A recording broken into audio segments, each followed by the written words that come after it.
આજે આપણે અર્થશાસ્ત્રમાં પાઠ 1 અર્થશાસ્ત્ર વિષય પ્રવેશ વિશે સમજૂતી મેળવવાની છે। તો સૌથી પહેલા આપણે તેની પ્રસ્તાવના જોઈએ કે અર્થશાસ્ત્ર એ શું છે।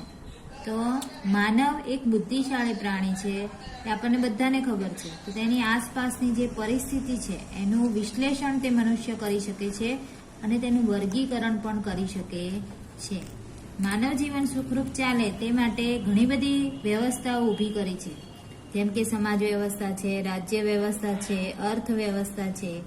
આ વ્યવસ્થાઓને સમજાવવા માટે, તેને પેઢી દર પેઢી ચલાવવા માટે આ વ્યવસ્થામાં ઘણા બધા પ્રશ્નો ઊભા થાય, સમસ્યાઓ ઊભી થાય અને આ સમસ્યાઓના ઉકેલ માટે માણસ વિવિધ શાસ્ત્રોની રચના કરી છે।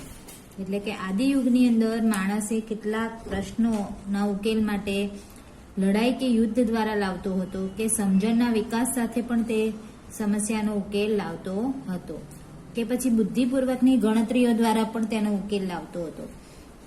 અર્થશાસ્ત્ર આ રીતે માનવીની આર્થિક સમસ્યાઓના ઉકેલ માટે તથા માનવીના આર્થિક વર્તનનો અભ્યાસ કરતું શાસ્ત્ર છે। હવે આપણે જોઈએ કે અર્થશાસ્ત્રનો અર્થ, તો તેનો સાદો અર્થ થાય છે અર્થનું શાસ્ત્ર। સંસ્કૃત શબ્દની અંદર એ અર્થ શબ્દ પરથી ઉતરી આવ્યો છે, જેને સંસ્કૃતમાં અર્થ એટલે શું, તો તેના ઘણા બધા અર્થ થાય છે, જેમાંનો એક છે ઉદ્દેશ્ય। ઉદ્દેશ્ય એટલે શું, તો કશુંક મેળવવું, જે અત્યારે આધુનિક આર્થિક અર્થ સાથે વધારે સુસંગત છે। અંગ્રેજી શબ્દની અંદર ઇકોનોમિક ગ્રીક શબ્દ ઓઇકોનોમસ પરથી ઉતરી આવ્યો છે। પ્રાચીન ગ્રીસની અંદર ઘરવખરી, ઘર સામાન કે જે વ્યક્તિગત માલિકીની હોય છે તેને ઓઇકોસ કહેતા અને ઘરના સામાનનું જે વ્યવસ્થાપન કરવાની રીત છે તેને નોમસ કહેતા। એટલે કે ઓઇકોનોમસ એટલે ઇકોનોમિક્સ એટલે શું, તો ઘરનો જે સામાન છે એટલે કે વ્યક્તિગત માલિકીની જે વસ્તુ છે તેનું વ્યવસ્થાપન કરવાની રીતને ઓઇકોનોમિક્સ એટલે ઇકોનોમિક્સ તરીકે એને ઓળખવામાં આવતું। અર્થશાસ્ત્રનું ભારતીય ચિંતન ભારતમાં સભ્યતા અને સંસ્કૃતિનો ઇતિહાસ આશરે 5000 વર્ષથી પણ વધુ જૂનો છે, આપણને ખબર છે। માટે જ ભારતીય તત્વચિંતનમાં માનવ જીવનના વિવિધ પાસાનો અભ્યાસ કરવામાં આવે છે અને એમાંથી આપણને માર્ગદર્શન મેળવવામાં આવે છે।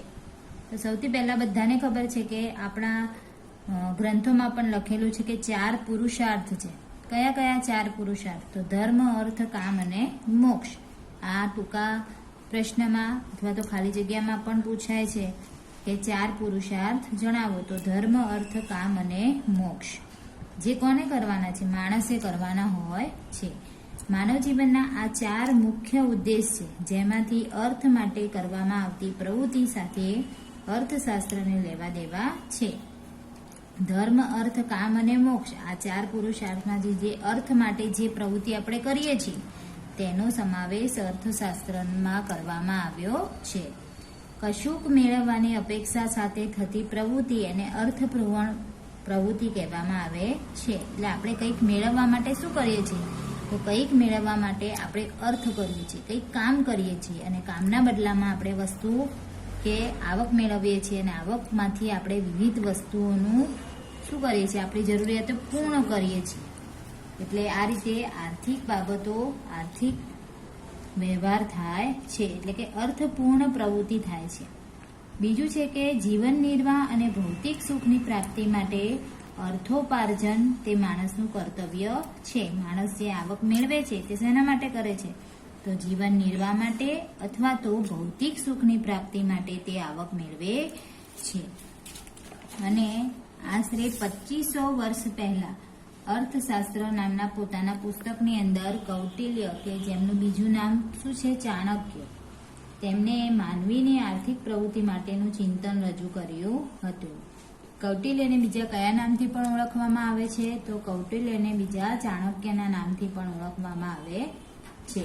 હવે આ કૌટિલ્યએ પોતાની અર્થશાસ્ત્રની વ્યાખ્યા આ પ્રમાણે આપેલી છે કે મનુષ્યની વૃત્તિ અર્થ છે, મનુષ્યના વસવાટવાળી ભૂમિ અર્થ છે તેવી પૃથ્વીના લાભ પાલનના ઉપાયો દર્શાવતું શાસ્ત્ર એટલે અર્થશાસ્ત્ર. ભારતીય ચિંતનમાં માનવ કલ્યાણનો સમગ્રતયા વિચાર થયો હતો. હવે આર્થિક પ્રવૃત્તિ પણ માત્ર અર્થ કેન્દ્રિત ન રહેતા તે નૈતિક આધારો સાથે સમગ્ર માનવ કલ્યાણને ધ્યાનમાં રાખીને થાય છે. આર્થિક પ્રવૃત્તિ માટે ચાણક્યના અર્થશાસ્ત્રમાં નીતિશાસ્ત્રની પણ અસર છે.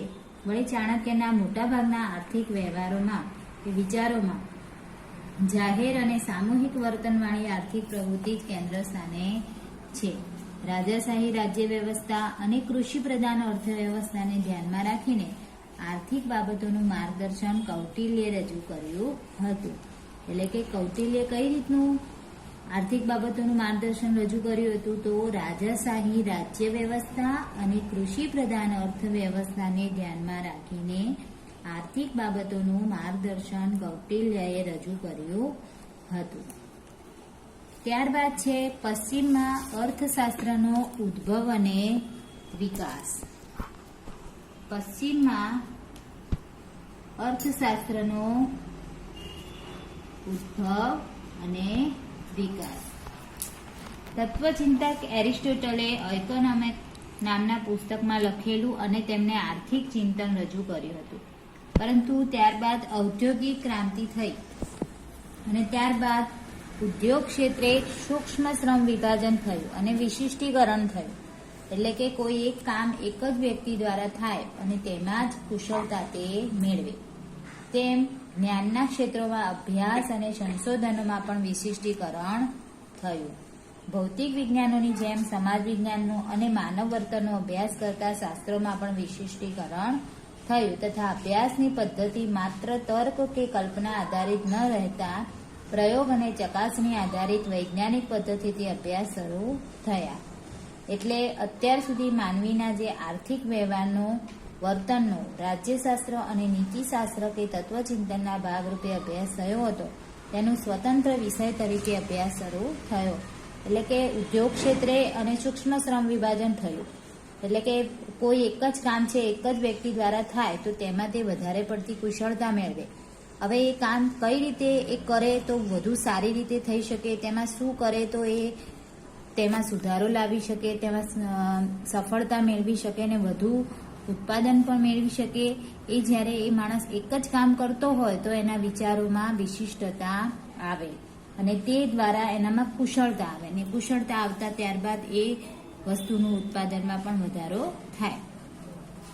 ઔદ્યોગિક ક્રાંતિને કારણે મોટા યંત્રો, મોટા પાયે ઉત્પાદન, આર્થિક સત્તાનું કેન્દ્રીકરણ અને જંગી મૂડીરોકાણને પરિણામે એક નવી જ આર્થિક સામાજિક વ્યવસ્થા ઊભી થઈ. આ સંદર્ભમાં કોઈ પણ દેશની આર્થિક સંપત્તિમાં વધારો થવાના કારણો શું હોઈ શકે?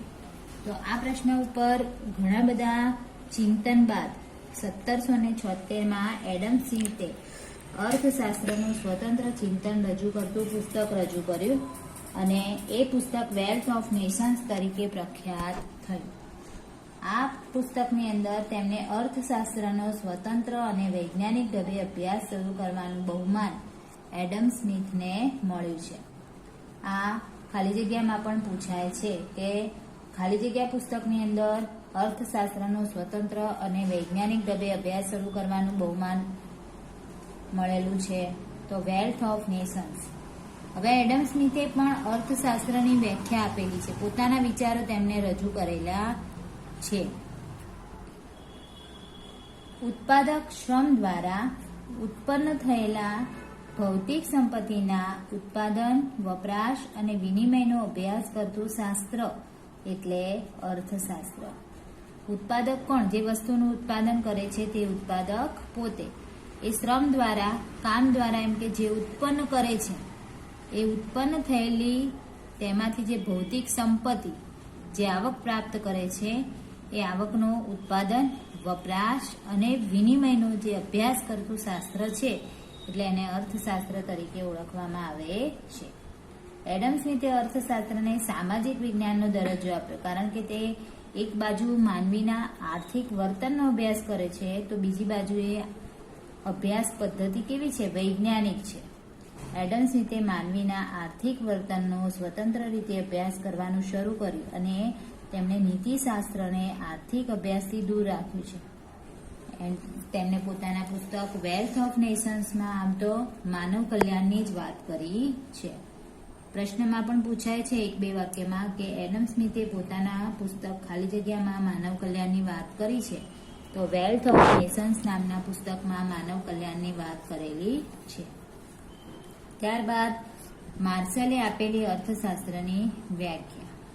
1890માં આલ્ફ્રેડ માર્શલે પોતાનું પુસ્તક પ્રિન્સિપલ ઓફ ઇકોનોમિક્સમાં અર્થશાસ્ત્રની વ્યાખ્યા આપી છે. તેમણે જણાવ્યું છે કે અર્થશાસ્ત્ર માણસની રોજિંદી જિંદગીના આર્થિક વ્યવહારોનો અભ્યાસ કરે છે, જેમાં તે ભૌતિક ચીજવસ્તુના વપરાશની સુખાકારી મેળવે છે. એટલે કે માર્શલના મતે અર્થશાસ્ત્ર માનવીની રોજિંદી આર્થિક પ્રવૃત્તિઓનો અભ્યાસ કરે છે અને માણસ જે ભૌતિક ચીજવસ્તુઓના વપરાશની સુખાકારી મેળવવાનો કેવી રીતે પ્રયાસ કરે છે તેનું વિશ્લેષણ કરે છે. માત્ર ભૌતિક અને માપી શકાય તેવી વસ્તુઓના વપરાશની વાત કરે છે. માટે માર્શલની આ વ્યાખ્યા છે એ ટીકાનો ભોગ બની છે, કારણ કે માત્ર ભૌતિક અને માપી શકાય તેવી જ વસ્તુઓનો વપરાશની વાત કરી છે, બરાબર. એના સિવાયની વસ્તુઓને અહીંયા ગણવામાં આવી નથી. આમ છતાં પણ માર્શલે અર્થશાસ્ત્રના અભ્યાસમાં માનવીને કેન્દ્ર સ્થાને મૂકી અને અર્થશાસ્ત્રની વ્યાખ્યા આપી છે.